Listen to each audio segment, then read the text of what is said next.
I don't think there's any better time to come visit Oak Hill Cemetery than in the early morning on a cool summer day. And that's what I'm doing here today. I'm going to continue my series on Oak Hill Cemetery. This is installment number 4 of Epic Stories of Oak Hill. So come along and join me. Let's have an adventure going back into time and hearing about local history. Let's begin our journey with the lives of Theodore and Minerva Perquay. Their monument is very close to the entrance of Oak Hill Cemetery. Theodore was born in Corinth, New York on November 9th, 1819. For 40 years of his life, he lived in Powell, Vermont, until he moved to Battle Creek in 1869. Minerva Shaw was born in July of 1832 in Warren County, Vermont. She attended school at Glen Falls Academy in New York, a memory that she would fondly remember even as an adult. Theodore and Minerva were married in 1860, and together they never had any children. Minerva instead gathered the children of her brother and sister in her heart and was always known as Aunt Min, where she mothered them and helped them plan their lives. According to the U.S. Census, her niece Jessie Shaw came to live with them in 1880 from Wisconsin to attend school in Battle Creek. When she took ill later in life, another niece, Laura Del Porter, gave up her position as a teacher in New York to come and live and take care of her in Battle Creek. Theodore was a brick mason, and in his time he was very successful in his craft. He was also a builder.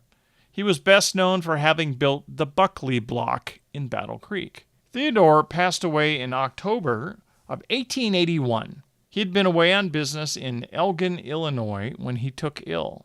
His wife was notified, and when she arrived at the depot to travel to meet him, she was notified by a second telegram that he'd passed away. Minerva, several years later, would remarry to Joseph Packer in 1884.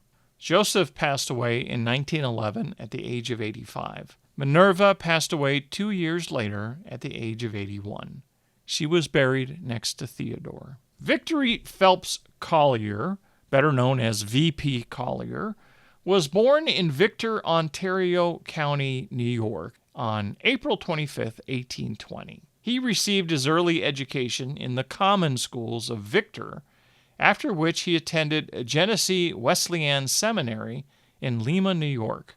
At the age of 14, on account of his adverse circumstances, he was bound into an apprenticeship to work for $50 a year in a dry goods store in Rush, New York. However, he only remained there 6 months when he left New York with his parents for Michigan in September of 1835.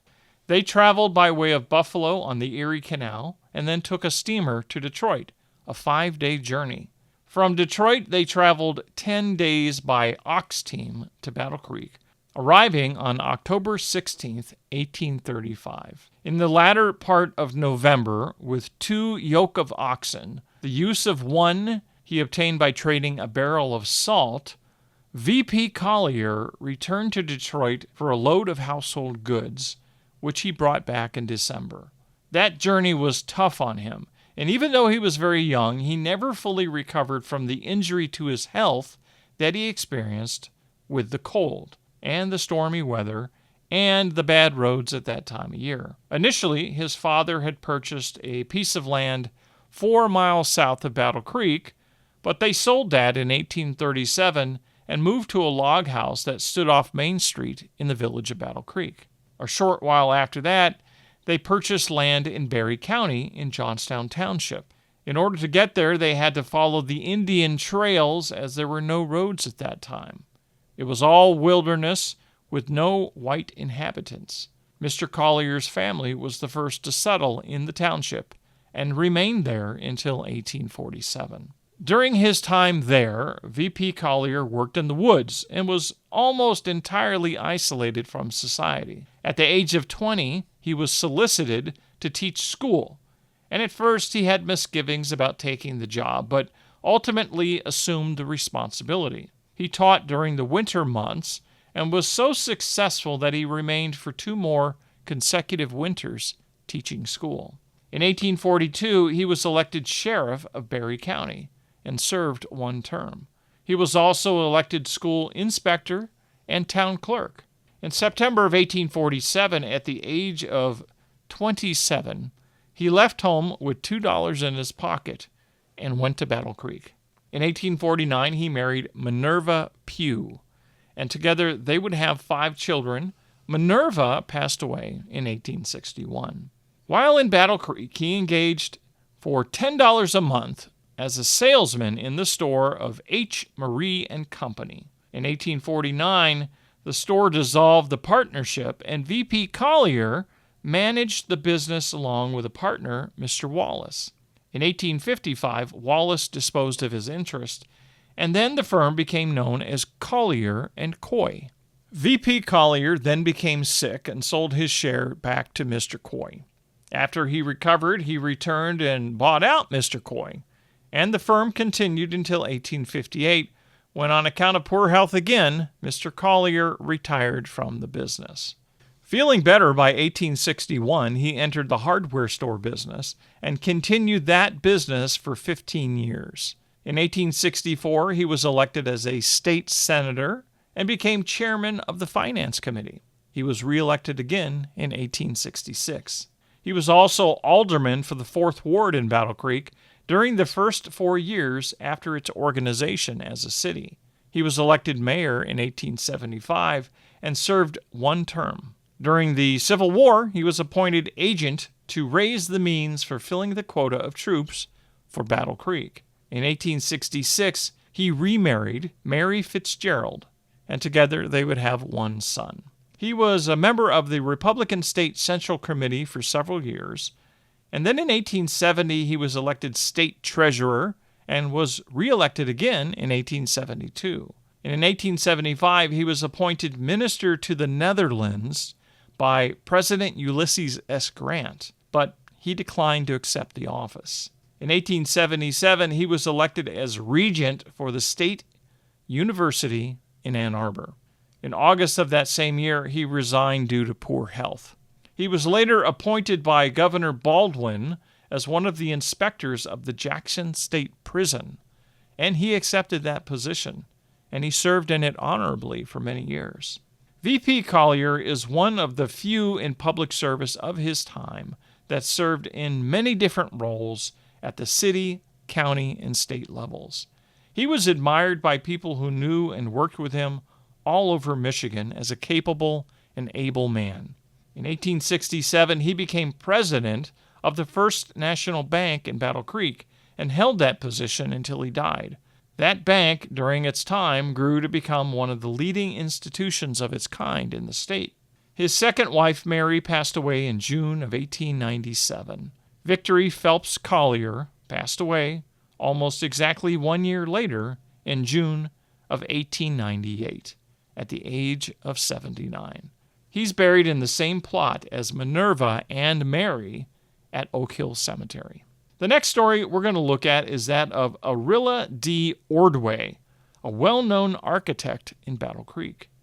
He was born on September 20th, 1850, in Kittery, Maine, and as a young man, he became interested in mechanical drawing. His talent fostered, and he trained at the Mechanical Drawing School in Boston, the most reputable school of its time in the U.S. He learned the trade of a builder to supplement his training as an artist and established himself in Attleboro, Massachusetts initially.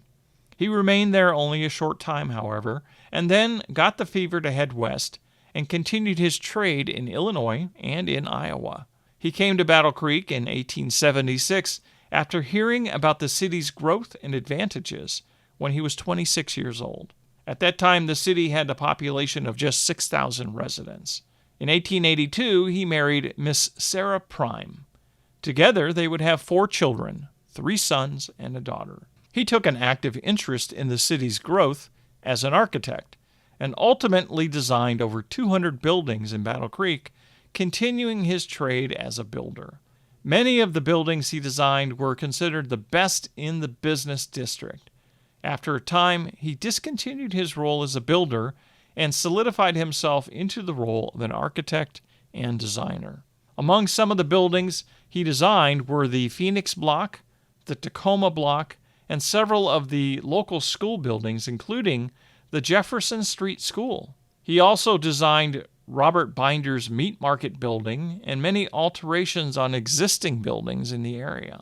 To further his skills, he also took additional instruction in theoretical and practical architecture in Detroit during his early years in Michigan. In 1916, at the age of 65, he experienced a paralytic stroke, but recovered.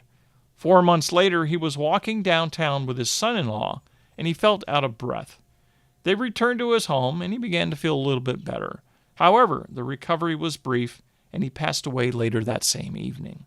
His son, Donald Ordway, became a prominent illustrator in the advertising department at the Postum Cereal Company and also for the local newspaper.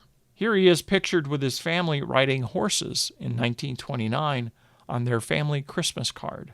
Arilla and his family share the same plot near the entrance of Oak Hill Cemetery, adjacent to the flagpole.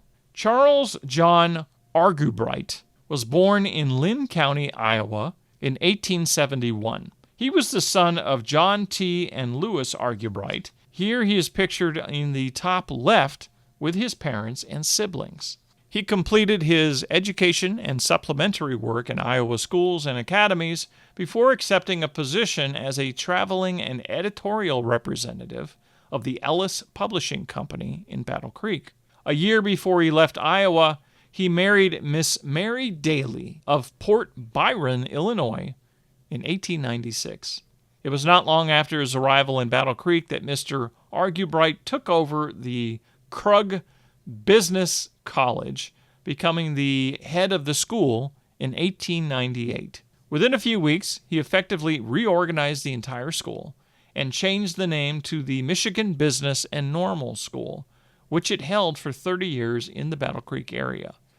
Over the years, the school graduated hundreds of students in commercial education.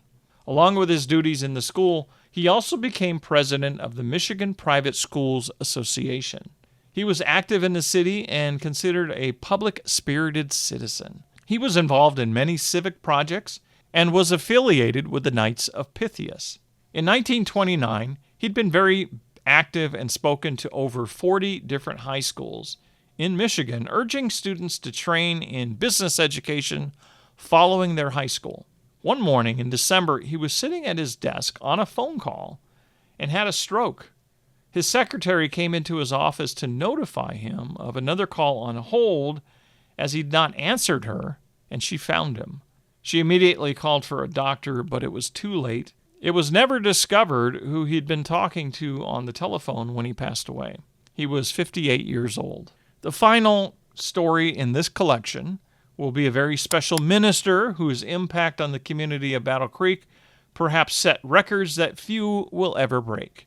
Reverend William S. Potter came to Battle Creek in November of 1888 from Ionia, taking over as pastor of the First Presbyterian Church. He would remain a pastor for 23 years of that church. Reverend Potter was more than just a minister. He was active within the community and was instrumental in organizing the first YMCA in Battle Creek in 1890. However, his service as a minister within the community would, over the years, gain him the reputation of the marrying minister. He officiated over 3,600 weddings in Battle Creek, performing ceremonies since he became a minister in 1876. Likewise, he also presided over 3,000 funerals in his time as well. He was married to Cecilia Potter, and when she passed away in 1929, he scaled back his busy life as a minister in the years that followed due to his own failing health. However, he often held wedding ceremonies at his house on South Avenue over the years. He passed away in October of 1940 at the age of 90. At the time of his death, he was one of the oldest ministers in Battle Creek. His legacy as the marrying minister was what many remembered him for during his time. His portrait today is memorialized on one of the walls of the History Education Center at the Battle Creek Regional History Museum for his spiritual contributions within the city. Before I conclude this video, I want to call your attention to a very special project to restore the historic chapel at Oak Hill Cemetery. There's a great group of people organizing the fundraising for this very special project. And here's their Facebook page, and I'll put the link to that in the description of this video. Well, that's going to conclude today's tour through history here at Oak Hill Cemetery. And I wanted to tell you a little bit about a project that's happening here at Oak Hill, which is a fundraising campaign to restore the historic chapel here at Oak Hill Cemetery. And so I'm going to put the link to that in the description so that you can support it if you can, because it's a beautiful historic landmark that there's a great team of people working to restore this building, and we really want to make sure that it happens. I think the 100th anniversary of the building is coming up very soon, so you could be a part of that restoration project out there in the history audience. So if you like today's video, please take a minute to hit the like button, subscribe to the channel, and share the video with others. And I'll see you next time. Thanks for watching.